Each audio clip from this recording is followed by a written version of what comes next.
Hey guys, it's Jaeger262 and welcome back.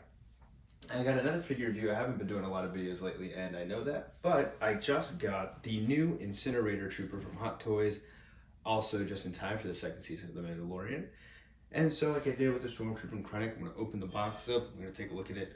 Really amazing figure. I bought this way back in January, I think, like right after I finished The Mandalorian's first run through. And it's taken this long, so to go into production, not to get to me, just to go into production at all. And I am happy to have it. So there's, again, a nice shot of the box. As always, a really beautiful art print, lithographic art print of the figure. Now, just my biggest gripe with the old Stormtrooper figure, and I'll get to it, in a second, is just the articulation of the armor with Hot Toys figures.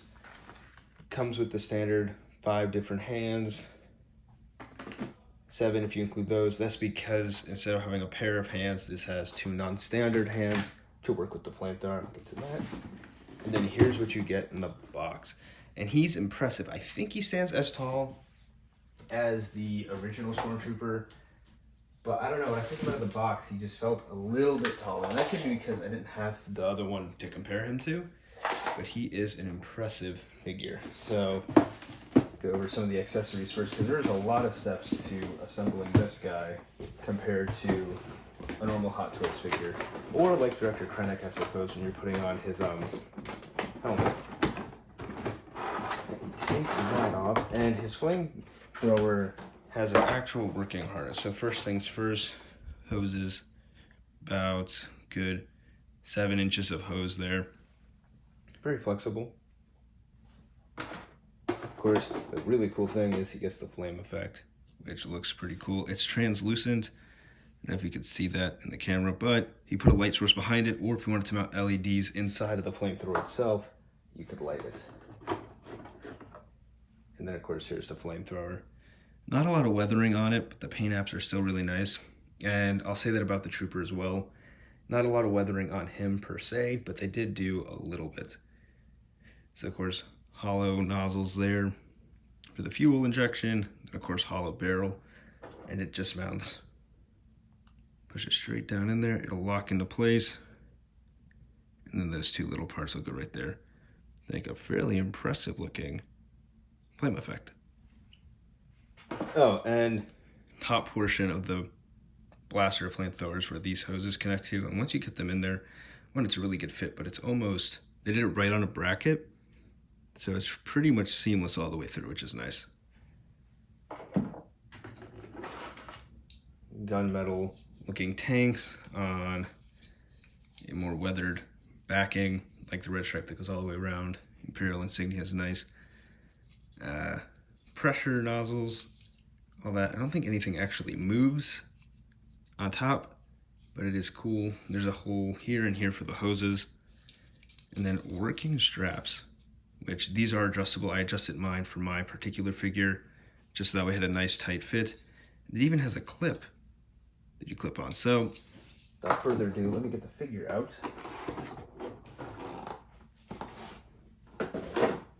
The box.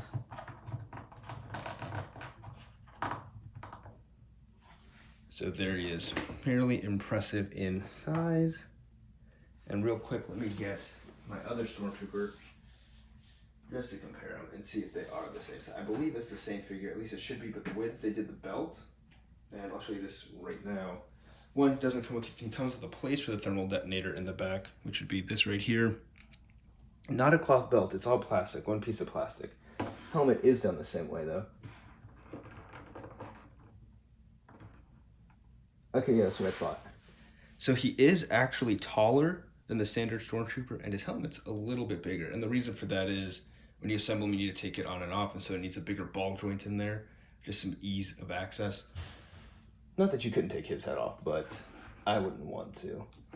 Now I'll have this guy, TK262, stand there while I assemble him.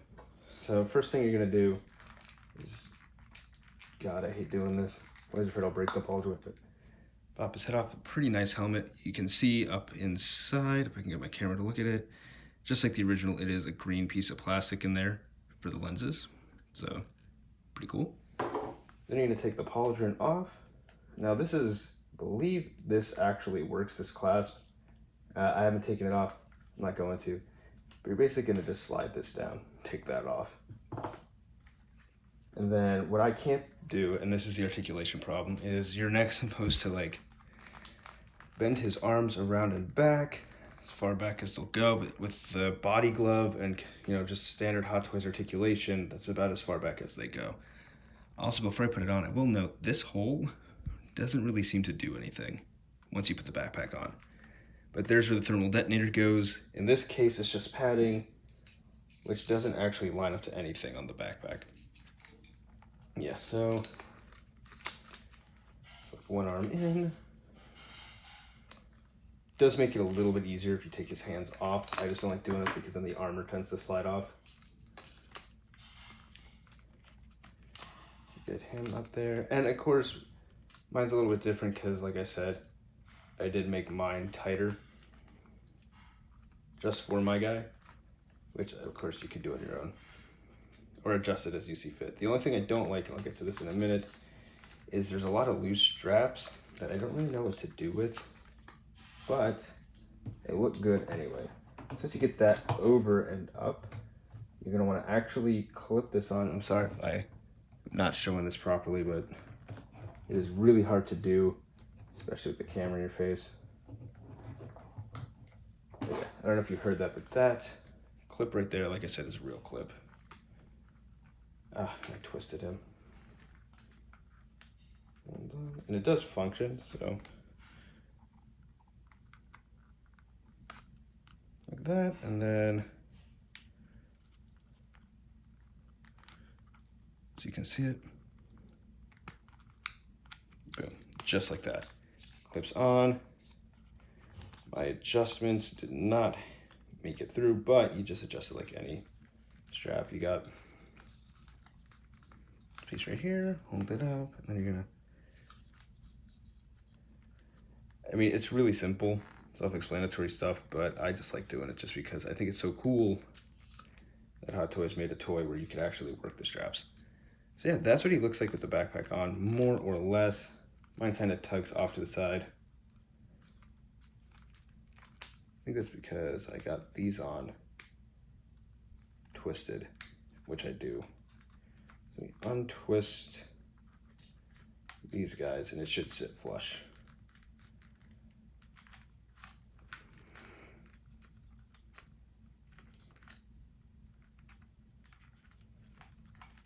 Problem is I took him out to do some pictures for my Instagram, had everything all nice and neat, and then had to disassemble them to put them back together. But once that's done, pauldron slips it back on over the head.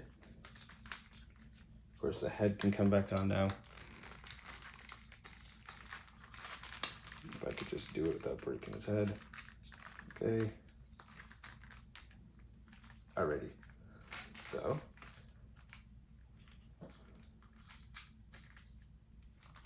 oops, and there's the armor falling off, but yeah. Put his hand back on.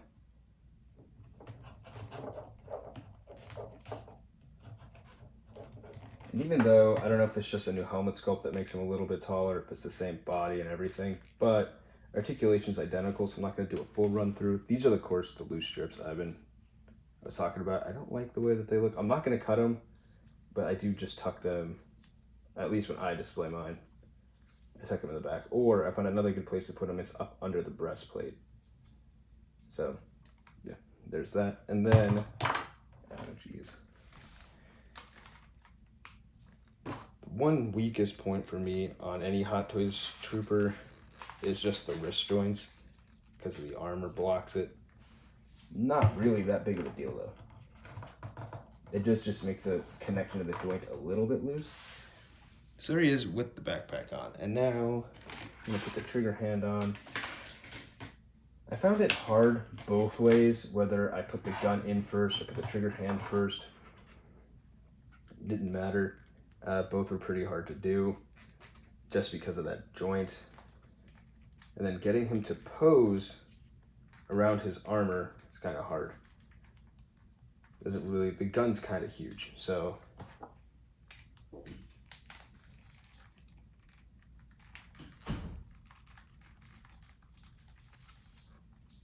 can see the joint's really not in there that great, but push it down. Arm comes up, and this is how I had him displayed. It was kind of working out for a little bit.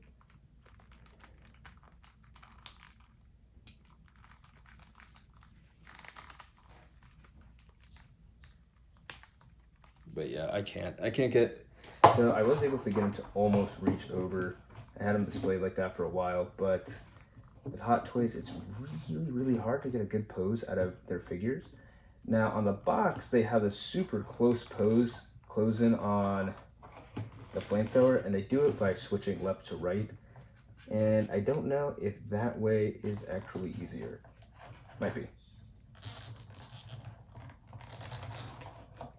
But yeah, see, it's eventually all the armor parts will start coming down the body sleeve and just body glove, sorry. And yeah, it's almost impossible with a camera in front of my face to actually pose him now. But he's a cool figure, don't get me wrong, and I'm gonna try to get this shot all together, but very difficult. He's way more difficult to use than these guys. Give me 1 second, I'll try to fix it. Alrighty, so got him done, so that's what that looks like. And like I said, it's not like it's an actual true all the way over pose. It just allows, because his hand is so flat that the fingers barely touch it. And then for the hoses, they're gonna come up and over. I like to put this one facing nozzle out, just seems to be the easiest, so like that. And this one plugs straight in to the top of the canister like so. And there you go, he's all wired up. That's so, like I said, articulation, everything below the waist is identical to this guy right here, and that is the Hot Toys 12-inch Incinerator Trooper from the Mandalorian. And so, more size comparisons before I go.